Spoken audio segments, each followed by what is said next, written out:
Alors, pour la correction du sujet A, donc taux d'évolution successive ou non. Donc, dans le premier exercice, on vous disait recopier et compléter les phrases suivantes. Donc, lorsque je multiplie par une valeur de 1,08, cela revient à appliquer une, et donc il fallait dire augmentation ou diminution, et préciser le pourcentage. Donc, pour connaître le pourcentage, ici, si je dis lorsque je multiplie par, ça veut dire que le 1,08, c'est en fait le coefficient multiplicateur.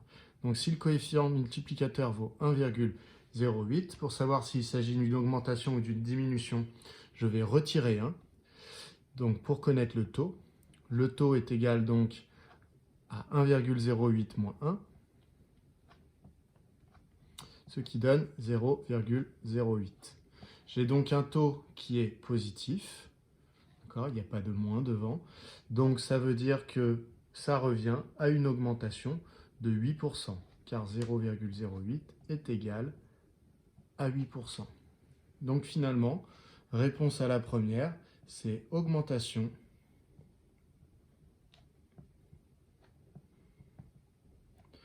de 8%. Voilà, donc premier mot à compléter, augmentation de 8%. Ensuite, la deuxième phrase, c'était « Lorsque je multiplie par 0,86, cela revient à lui appliquer une. » Donc, si je multiplie par 0,86, c'est que le coefficient multiplicateur, c'est donc 0,86, puisque j'ai dit que je multipliais par ça. Et donc, le taux, eh bien, il faut que je retire 1, donc 0,86 moins 1, ça va me donner moins 0,14. Ce qui correspond donc à une diminution, puisque le taux est négatif, de 14%.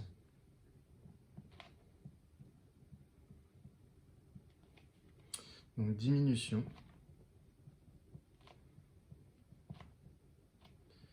de 14%. Quand on dit que c'est une diminution, on ne répète pas le signe. Voilà. Donc on sait que c'est une diminution à cause du signe moins, mais dans la phrase, on parle d'une diminution quand même de 14%, pas de moins 14%. Ensuite, lorsque je multiplie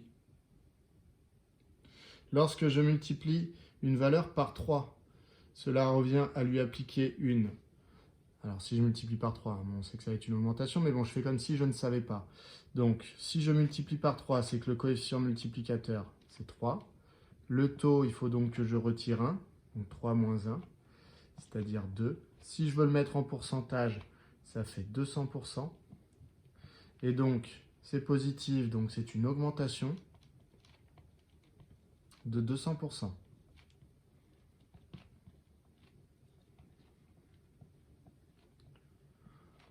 Voilà pour cet exercice 1 du sujet A. Pour l'exercice 2, on me dit le nombre de femmes dans une association a augmenté de 5%. Quel est le coefficient multiplicateur de cette évolution? Donc, en fait, c'est un petit peu l'exercice inverse de l'exercice précédent. C'est-à-dire que cette fois-ci, on me dit que c'est une augmentation et on me donne le taux de cette augmentation. Et donc, on me demande par combien je dois multiplier, puisqu'on me demande C, en fait, le coefficient multiplicateur. Donc, si le taux est égal, alors c'est exercice 2, hein, vous le voyez sur l'écran. Donc, si le taux est égal, je vais me le marquer. Si vous voyagez dans la vidéo, ce sera plus facile si jamais c'est marqué où on en est dans la correction. Donc, le taux pour le premier point, c'est 5%, donc 0,05. Donc, si je veux connaître le coefficient multiplicateur, eh bien, je dois rajouter 1. Quand je passe du taux au coefficient, je rajoute 1. Quand je passe du coefficient au taux, je retire 1. Donc, je me retrouve avec 1 plus 0,05, ce qui donne 1,05.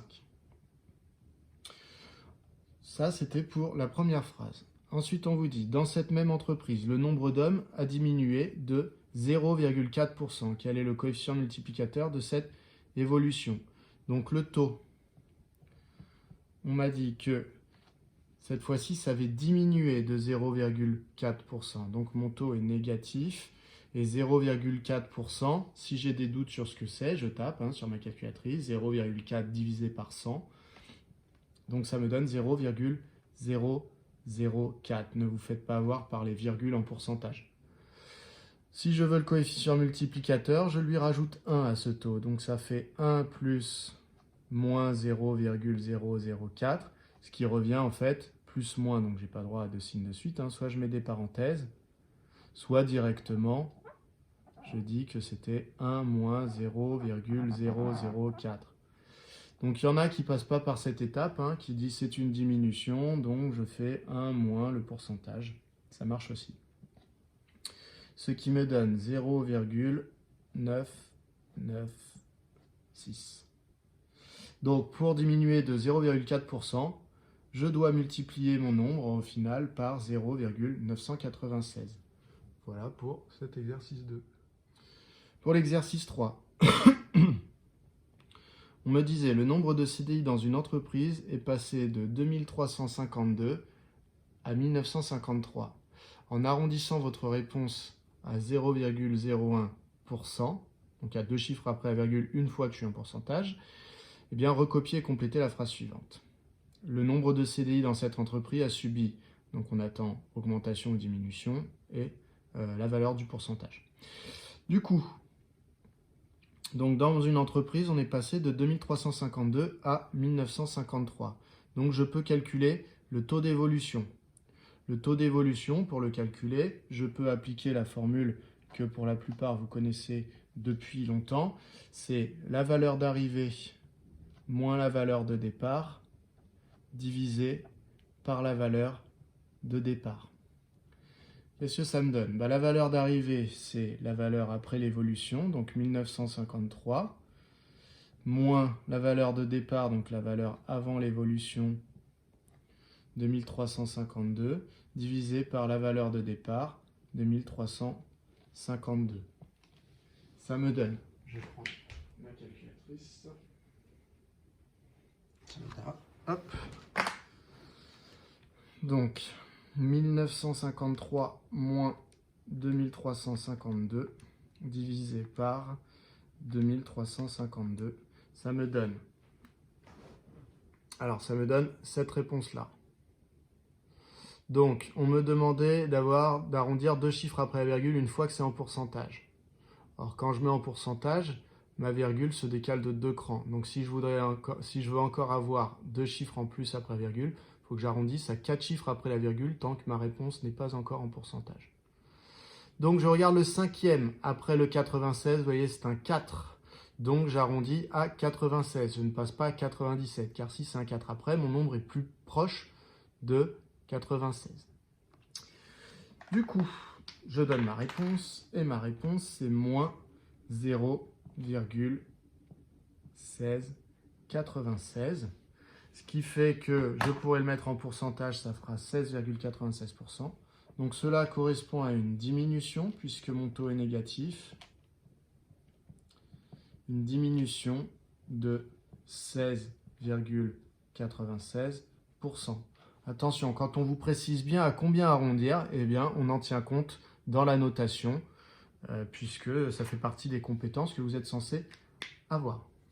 Pour l'exercice 4, on me dit un commercial d'une entreprise a vu son salaire augmenter de 31% de 2018 à 2019, puis diminuer de 5% de 2019 à 2020. Quel est le taux d'évolution de son salaire entre 2018 et 2020? Donc ici, il y a son salaire en 2018 qui est devenu son salaire en 2019 après une augmentation de 31%, ce qui veut dire que je vais multiplier par 1,31.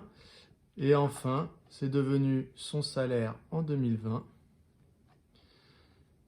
Et il avait subi son salaire une diminution de 5%. Donc, il fallait que je multiplie par 1 moins 5%, c'est-à-dire par 0,95. On me demande du coup le taux d'évolution de son salaire. Donc, ici, je vais calculer le coefficient multiplicateur global pour avoir le taux d'évolution global. Le coefficient multiplicateur global qui se retrouve ici, c'est toujours le produit des deux coefficients multiplicateurs qui sont au-dessus. Donc ce coefficient multiplicateur, pour le calculer, je vais faire 1,31 fois 0,95. Donc 1,31 fois 0,95, je trouve 1,2445. Donc c'est fois 1,2445. Ce qui veut dire que ça, c'est le coefficient multiplicateur. Donc si je veux connaître le taux d'évolution, il faut que je retire 1. Donc 1,2445 moins 1. Donc ça fait 0,2445. Donc, avec un... non, c'est bien ça. Donc ce taux est positif, donc c'est une augmentation. Donc son salaire a globalement augmenté sur les 2 années. Augmenté de combien? De 24,45%. Voilà. Donc une augmentation de 31% suivie d'une diminution de 5%, ça revient globalement à une augmentation de 24,45%. Pour l'exercice 5, on me dit une valeur en bourse a subi les évolutions suivantes. Donc, vous voyez, il y a les années. Donc pendant l'année 2017, puisqu'il y a marqué évolution pendant l'année N, donc l'année N, si c'est 2017. Pendant l'année 2017, la valeur en bourse a augmenté de 5,41%. En 2018, elle a diminué, puisque vous voyez, le taux d'évolution est négatif, elle a diminué de 21,6%. En 2019, elle a réaugmenté. En 2020, elle a augmenté. Et donc, on vous demande globalement, l'évolution globale au cours de ces 4 années est une. Donc, on veut savoir si c'est une augmentation ou une diminution. Et on veut connaître, du coup, le pourcentage de cette augmentation ou de diminution. Donc, ici, on est évidemment sur des évolutions successives, puisque vous voyez, elles se combinent. Donc, si je fais un petit schéma pour représenter ça. Donc, j'avais une valeur en 2016 qui a augmenté pendant l'année 2017, qui m'a donné la valeur en 2017, qui a augmenté pendant l'année 2018, qui m'a donné la valeur en 2018, qui a augmenté 2019 et la valeur en 2020. Ces augmentations sont de combien? En 2017, donc taux positif, donc augmentation de 5,41%. Donc ça veut dire qu'il faut que je rajoute 1 pour savoir par combien j'ai multiplié. Donc 5,41%, normalement c'est 0,0541. Si vous n'arrivez pas à le voir, le pourcent, vous le transformez en divisé par 100. Vous tapez sur votre calculatrice, 5,41 divisé par 100. Donc finalement, si je rajoute 1 à ce nombre, j'ai donc multiplié par 1,0541. Ensuite, j'ai une deuxième évolution, diminution de 21,6%. 21,6%, c'est 0,216. C'est une diminution, donc je vais devoir le retirer à 1. Donc à 1, je retire 0,216. Je me retrouve avec 0,784, si je ne me trompe pas. Ensuite, ici, en 2019, on a une évolution de 3,58%. Donc 3,58%, c'est 0,0358. Voilà. Et donc, c'est une augmentation. Donc, il faut que je rajoute 1 pour savoir mon coefficient multiplicateur. Donc, 1,0358. Et enfin, dernière évolution, 8,97%. Donc, mon taux d'évolution, c'est 0,0897. Je rajoute 1 puisque c'est une augmentation. Du coup, ça me donne 1,0897. Donc ça, ce sont toutes mes évolutions. Donc je peux en déduire l'évolution globale. Le coefficient multiplicateur de l'évolution globale, pour le connaître, je dois multiplier tous les coefficients multiplicateurs qui se trouvaient là.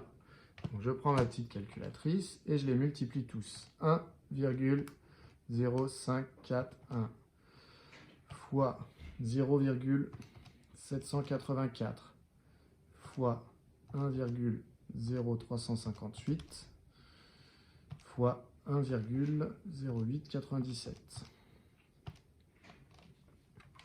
Ça me donne ça. Je dois arrondir à 2 chiffres après la virgule une fois mis en pourcentage. Ce qui veut dire qu'ici, il faut que je vienne prendre 4 chiffres. Quand je regarde les 4 premiers chiffres, j'ai 9, 3, 2, 7. Il faut que je regarde le cinquième pour savoir si mon nombre en fait est plus proche de 0,9327 ou plus proche de 0,9328. Le chiffre qui suit étant un 8, j'arrondis au-dessus. Donc mon nombre est plus proche de 0,9328.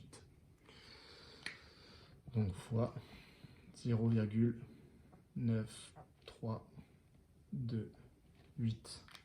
Donc globalement, comme on voit que le coefficient multiplicateur est plus petit que 1, on s'attend à trouver une diminution, une baisse. Donc, pour savoir de combien, eh bien je retire 1, puisque ça c'est un coefficient multiplicateur. Donc si je veux le taux, je retire 1. Voilà, donc je peux le faire avec ma calculatrice ou le faire de tête, peu importe. Et donc ça me donne moins 0,0672. Voilà, ce qui correspond donc à une baisse de 6,72%. Donc diminution de 6,72%. Voilà pour ce sujet A. Je vais passer à la correction du sujet B. Alors, pour l'exercice 1 dans ce sujet B, donc c'est la même chose que dans le sujet 1. Donc on me dit recopier et compléter les phrases suivantes. Lorsque je multiplie une valeur par 0,76, cela revient à lui appliquer une. Donc on attend réduction ou augmentation de et le pourcentage. Donc si je multiplie par 0,76, ça veut dire que c'est mon coefficient multiplicateur qui vaut 0,76. Puisque je multiplie, c'est donc mon coefficient multiplicateur. Pour savoir à combien ça revient, enfin une augmentation ou diminution. Il faut donc que je trouve le taux. C'est le taux qui me dit si ça augmente ou si ça diminue et de combien de pourcents. Donc pour trouver le taux, le coefficient multiplicateur, il faut que je lui retire 1. Ici, ça me donne 0,24, ou plutôt moins 0,24. Et du coup, je vois que c'est négatif, et donc cela correspond à une diminution de 24%. Donc diminution ou une baisse.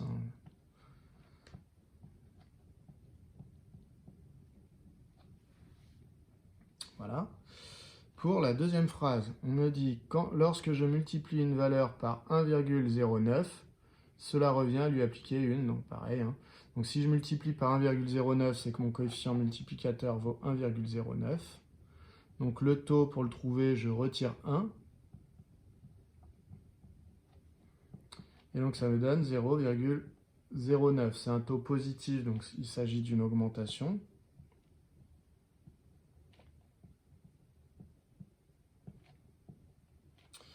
De 9%. Parce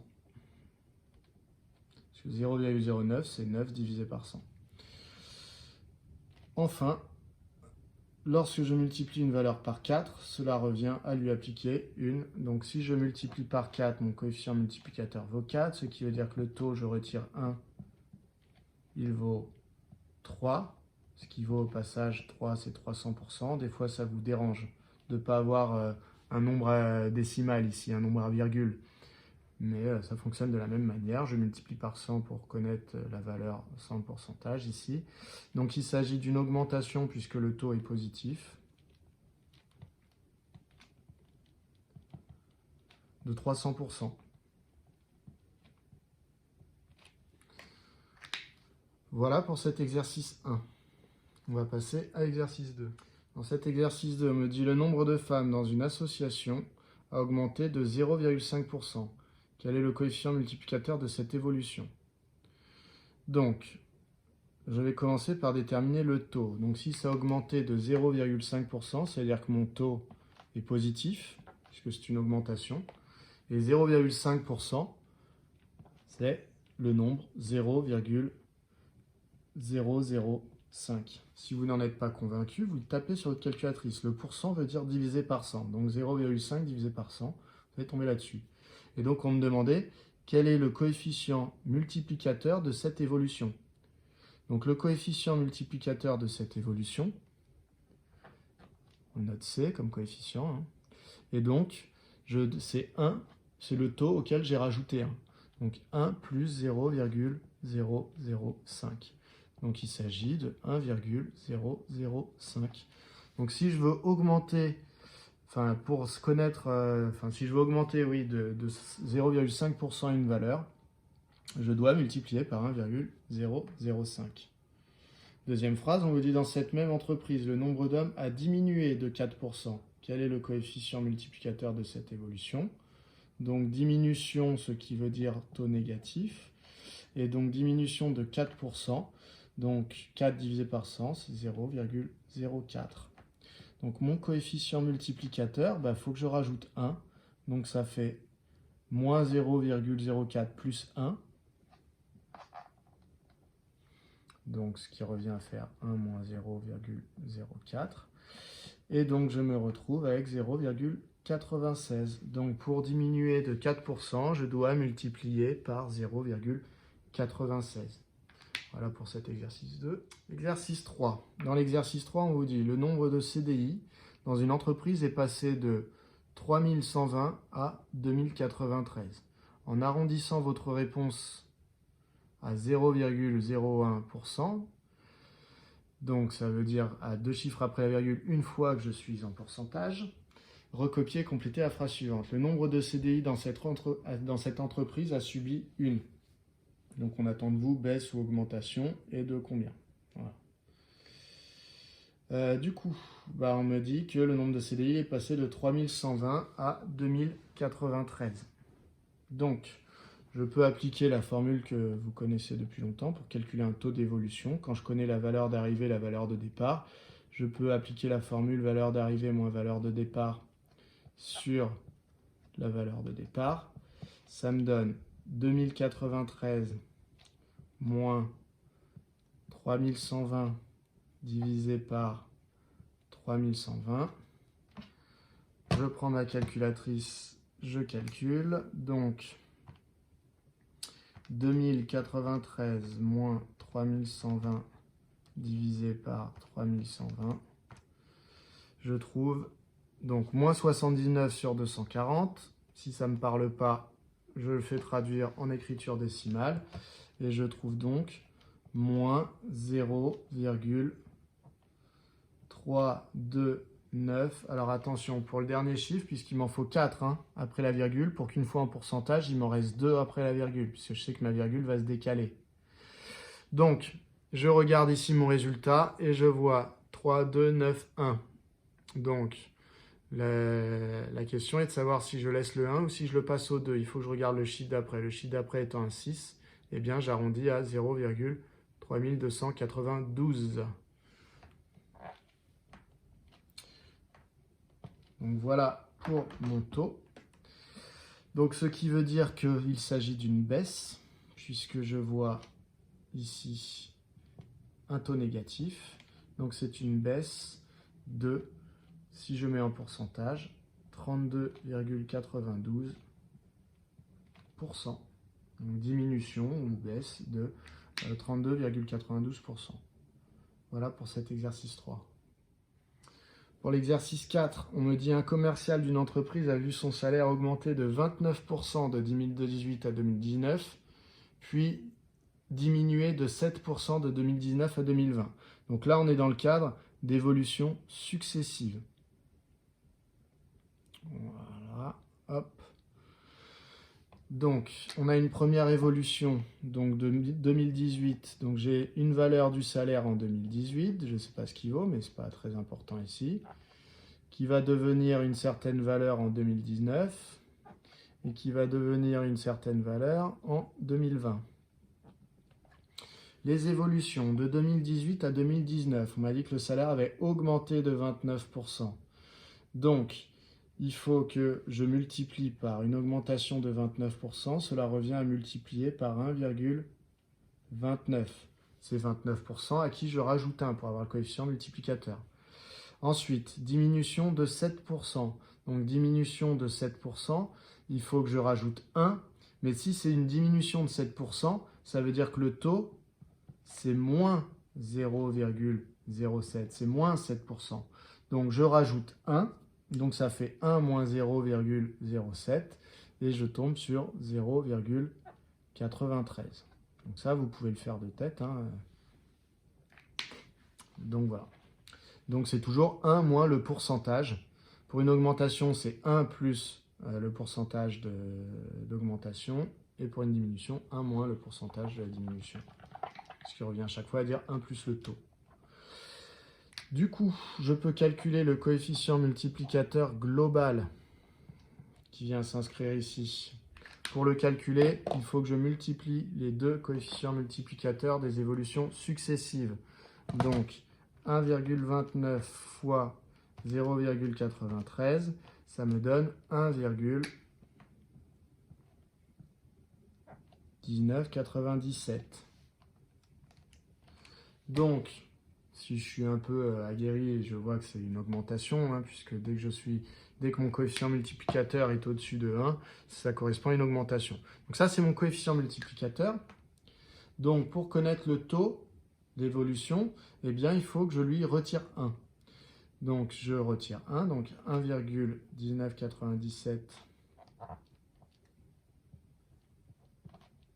moins 1. Sans trop de surprise, ça fait 0,1997. Donc, si je mets en pourcentage, ça fait 19,97%.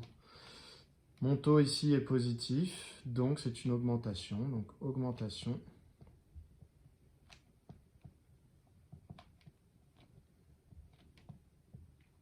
de 19,97%. Voilà pour cet exercice 4. Pour l'exercice 5, on vous dit une valeur en bourse a subi les évolutions suivantes. Donc, vous voyez, vous avez un tableau avec à chaque fois l'année, donc l'année N, et l'évolution pendant cette année-là. Donc en 2017, la valeur en bourse a augmenté de 3,58%. En 2018, elle a augmenté de 8,97%. En 2019, elle a augmenté de 5,41%. Et en 2020, je vois que le taux est négatif, donc elle a diminué de 21,6%. Et donc la phrase à compléter, c'est... Donc il faut que je justifie les calculs. On me dit, recopier et compléter la phrase suivante. L'évolution globale au cours de ces 4 années est une... Donc il faut que je dise augmentation ou diminution et le pourcentage. Donc, j'ai eu plusieurs valeurs. Donc j'ai une valeur en 2016 que je ne connais pas, qui m'a donné, après augmentation pendant l'année 2017, la valeur de 2017. Alors ça correspond à une augmentation de combien? De 3,58%. Donc ça veut dire que le taux était positif et c'était 0,0358. Donc je fais 1 plus ce taux, ça me donne fois 1,0358. Évolution de l'année d'après, 2018, ça me donne la valeur en 2018. J'avais une augmentation de 8,97%, donc mon taux était positif puisque c'était une augmentation. Et donc mon taux valait ça. Je rajoute 1 pour savoir le coefficient multiplicateur. Ça me donne 1,0897. Ensuite, je vais avoir la valeur en 2019.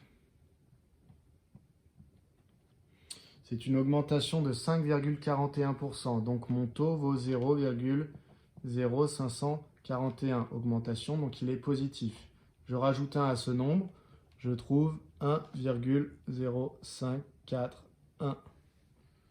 Et enfin, dernière évolution, ça m'amène à l'évolution de 2020. Et en 2020, c'était une diminution car le taux est négatif. Donc mon taux vaut moins 0,216. Et donc s'il y a moins 0,216, je rajoute 1. Je me retrouve à 0,740. 684. Si je ne me suis pas trompé. Voilà, donc c'est ce taux plus 1. Ce qui veut dire 1, ce qui revient à dire 1 moins 0,216. Il y en a qui voient toujours ça comme 1 moins le pourcentage. C'est le cas, c'est la même chose. Moins 0,216 plus 1 ou 1 moins 0,216, c'est la même chose. Du coup, on me demandait l'évolution globale. Donc sur mon petit schéma, je vais venir compléter. Je veux en fait savoir par combien j'ai dû multiplier, quel est mon coefficient multiplicateur qui sera inscrit sur l'évolution globale. La méthode, c'est toujours la même, que vous ayez 2 ou 4 évolutions, ou 20 ou 30 évolutions. Je multiplie tous mes coefficients multiplicateurs. Donc 1,0358 fois 1,0897 fois 1,0541 fois 0,784 et ça me donne 0,9327,8. Donc il faut que je sache si ce nombre est plus proche de 0,9327 ou 0,9328. Donc je regarde le chiffre qui suit le 7, c'est un 8. Donc mon nombre est plus proche de 0,9328. 0,9328. Ça, c'est mon coefficient multiplicateur. Vous voyez, en fait, c'est ça toujours. Il faut savoir si ce que vous avez devant vous, c'est un coefficient multiplicateur ou un taux. Là, c'est sur mes flèches, sur mon schéma, je n'ai que des coefficients multiplicateurs. Donc là, j'ai un coefficient multiplicateur. Je retire 1 pour retrouver le taux. Donc 0,9328, je retire 1. Et je me retrouve avec moins 0,0672. Donc ça, c'est mon taux. C'est mon taux d'évolution globale. Donc ça veut dire, comme il est négatif, que c'est une diminution. Donc en général, ça, on l'a déjà observé, puisque quand on multiplie par un nombre qui est plus petit que 1, ici, ça correspond à une diminution. Donc diminution de, si je mets en pourcentage, 6,72%. Voilà, donc les évolutions successives, les 3 hausses de suite et la dernière baisse, et bien finalement, cela revient globalement à une baisse de 6,72%. Voilà pour ce sujet.